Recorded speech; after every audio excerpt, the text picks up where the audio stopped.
پښتنو لا د خپل تاریخ نه ځان ولې خبرول پکار دي؟ پښتانه متل کوي چې مخکې د رستو لپاره یو پل وي کنه. نو که موږ وګورو که یو کس چې کوم دی هغه تاریخ ته وګوري، په تاریخ کې به ډېر څه داسې وي چې د انسان ورڅخه زده کړه کولی شي. په دې کې به منفي اړخونه وي، مثبت اړخونه وي چې د انسان په خپله زندګي کې چې کوم دی د هغې نه بیا زده کړه کولی شي. دوهم دا که موږ وګورو یو لینده چې څومره په وروستو راښکي هغومره مخکې ډېر مزل کوي.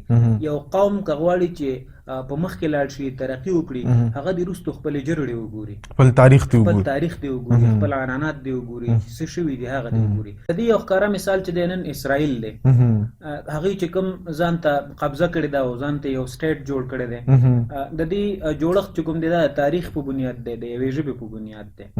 یعنې که ورته وګورو نن هغه په دنیا باندې قابض دی، هر څوک چې کوم دی هغې نه یریږي او هغې سره مشورې کوي. نو هغوی شاید چې هغوی د خپل تاریخ نه متاثره وي، هغې د تاریخ ښه مطالعه کړي او د هغې نه یې زده کړه کړې وي، او هر تاریخ کې د زده کړې لپاره ډېر څه وي. یعنې کوم چې داسې څه وي چې هغه نه وي په کار چې هغې نه زده کړه وکړي، او چې کوم مثبت ګامونه وي چې هغه لا عملي شي او تطبیق شي او د دې نه چې د زده کړه وشي.